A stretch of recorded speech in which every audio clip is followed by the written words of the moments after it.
सबसे पहले आपको बताएं कि मुल्क भर में महंगाई ने आवाम की चीखें निकाल दी हैं। सब्जी, फल, गोश्त, हर चीज की कीमत आसमान से बातें करने लगी है। मुख्तलिफ शहरों में आवाम को रिलीफ के लिए लगाए गए सस्ते बाजारों में भी अशिया की कीमतें आम मार्केट जैसी हैं। महंगाई से आवाम कितने परेशान हैं, मुख्तलिफ शहरों से हमारे साथ नुमाइंदे मौजूद हैं। बात करेंगे। सक्खर से मौजूद हैं आगा यारो, बारखान में हनीफ खेतरान, गुजरावाला में राजा हबीब, कोहाट में अलीम हैदर और गिलगित में अब्दुल रहमान बुखारी हमारे साथ मौजूद हैं।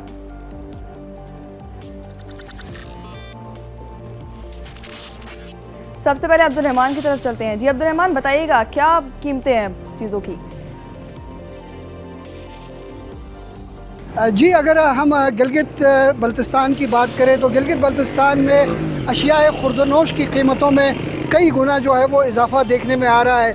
अशियाए खुर्दनोश की होल सेल और परचून की जो नर्ख हैं वो गुज़श्ता माह की निस्बत इस महीने में ज़्यादा हैं, और उसकी एक बुनियादी जो वजह है वो ये है कि मुल्क के मुख्तलिफ़ इलाक़ों से, बड़ी मंडियों से माल की तरसील जो है वो गिलगित बल्तिस्तान की मार्केटों तक की जाती है, जिसमें किराए के अखराजात और फिर अशियाए खुर्दनोश की कीमतों में होने वाला इजाफा जो है वो लोगों को ऊपर बोझ बन रहा है। इसके अलावा जो मुज़ाफ़ात के इलाके हैं वहाँ तक अशियाए खुर्दनोश पहुँचते पहुँचते उनकी कीमतों में कई गुना मज़ीद इजाफा हो जाता है। गिलगित बल्तिस्तान की मार्केट में हमने देखा कि अशियाए खुर्दनोश की जो दिगर अशिया हैं उनकी कीमतों में इजाफा हुआ है, जिससे लोगों की मुश्किलात जो है वो बढ़ गई हैं, लोगों पर माशी बोझ में इजाफा हुआ है।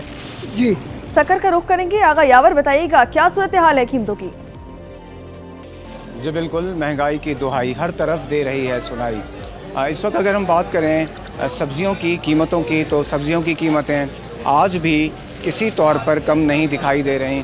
अगर हम बात करें भिंडी की तो 160 रुपये फ़ी किलो भिंडी है, करेला 170 रुपये है, लीमू 400 रुपये किलो है, और तकरीबन सब्ज़ियों के रेट जो है वो कभी भी नीचे नहीं है। और मेरे साथ मौजूद हैं एक शहरी, मैं उन्हीं से जान लेता हूँ कि इस वक्त क्या सूरत हाल है महंगाई की, आप कैसा देख रहे हैं? हर चीज़ जो है ना वो इंसान की रोज़मर्रा की जो हमारी अशिया हैं वो हम लोगों से जो है ना पहुँच से हमारी दूर हो चुकी है कि तो ये हुकूमत को चाहिए कि जो बजट आने वाला है तो आवाम को जो है ना रिलीफ दें। जो महंगाई के पीछे एक बेरोज़गारी इतनी है गया, लोगों का खाना पीना जो है ना माल हो गया, लोग खुदकशियाँ करने पर मजबूर हो चुके हैं। जी, आपने सुना कि इस वक्त जो महंगाई के ख़िलाफ़ इंतज़ामिया के इक़दाम हैं वो भी होते हुए नहीं दिखाई दे रहे और लोग इस हवाले से रिलीफ चाहते हैं। जी, रुख करेंगे बारखान का। हनीफ खेतरान, बताइएगा फलों की कीमतों से आवाम कितने मुतमईन नजर आ रहे हैं? हाँ जी बिल्कुल, दीगर शहरों की तरह जो है बारखान और रकनी शहर में भी फल और सब्ज़ी की कीमतों को पर लग चुके हैं। अगरचा बात की जाए फल और सब्ज़ियों की कीमतों में तकरीबन कोई 20 से 30% तक इजाफा देखने को मिला है। ताजरों की मनमानी के वजह से जो है गरीब और शहरी तबका की जो है कमर तोड़ दी गई है। प्राइस कंट्रोल कमेटी की जानिब से भी किसी किस्म की कोई लिस्टें आवेज़ा नहीं की गई हैं। स्टॉल मालिकान का यही कहना है कि बारखान और रकनी शहर में सब्जियों और फलों की किल्लत के बायस ये फल और सब्जियां पंजाब के बड़े शहरों से मंगवाते हैं, जिसकी वजह से ताजिर इन्हें महंगे दामों में फल और सब्जियां फ़रोख्त करते हैं। शहरियों का यही कहना है कि इन माफिया के ख़िलाफ़ हुकूमत वक्त और ज़िला इंतज़ामिया प्राइस कंट्रोल कमेटी कार्रवाई करे और इन्हें प्राइस कंट्रोल कमेटी की जानिब से लिस्टें दी जाएं, ताकि शहरियों को जो है थोड़ी बहुत जो है सब्जियों और फ्रूट की खरीद के लिए जो है इन्हें रिलीफ हो। राजा हबीब, ये बताइएगा गुजरावाला में मुर्गी का गोश्त किस कीमत पर फरोख्त किया जा रहा है?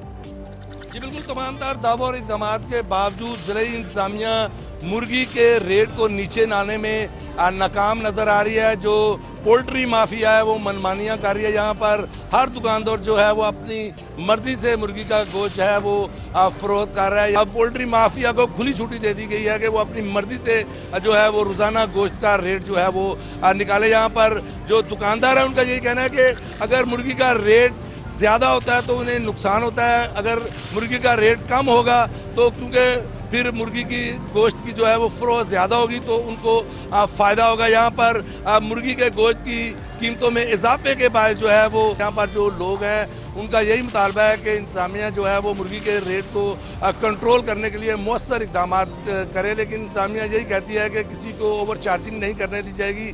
जो ओवर चार्जिंग कर रहा है उसके खिलाफ जो है वो मुकदमा कायम किए जा रहे हैं, उनको जो है वो जुर्माने किए जा रहे हैं। ठीक है राजा हबीब, आप हमारे साथ रहिएगा। रुख करेंगे कोहाट का। अलीम हैदर, बताइएगा आटा, घी, चीनी, दालों की कीमतों में कोई कमी नजर आ रही है आपको? जी बिल्कुल। अशिया खुर्दनोश में अगर आटे की कीमत की बात की जाए तो आटे का जो 20 किलो का जो थैला है उसकी जो फ़रोख्त है वो आजकल जो मार्केट है, जो इस वक्त मरकज़ी बाज़ार में जो फ़रोख्त हो रहा है वो 1600 रुपये से लेकर 1800 रुपये जो है वो 20 किलो का थैला फ़रोख्त हो रहा है। चने की दाल जो है वो 300 रुपये किलो है, साथ साथ मसूर की दाल जो है वो 300 रुपये किलो है, और सेला चावल जो है वो है 300 रुपये। यहाँ आवाम का ये कहना है कि कीमतें जो हैं वो चूँकि बरकरार हैं, खुसूसन जो आटा है वो सस्ता किया जाए, क्योंकि दीगर शहरों में जो है वो आटा सस्ता फ़रोख्त हो रहा है। होल सेलर जो है जिस तरीके से आटा दे रहे हैं वही आटा जब परचून की दुकानों पे आता है तो मुंह मांगे पैसे वसूल किए जाते हैं। और साथ ही साथ आवाम का ये कहना है कि जो ज़िली इंतज़ामिया है वो प्राइस कंट्रोल कमेटी जो है उसको एक्टिव करे, वो बाज़ारों में विज़िट करें और जो मुनासिब कीमत है उसका तयन किया जाए ताकि आवाम को ज़्यादा से ज़्यादा सहूलत मैसर हो। मुख्तलिफ शहरों से नुमाइंदे हमारे साथ मौजूद थे, आप सब हमें आगाह करे थे, आपका बहुत शुक्रिया।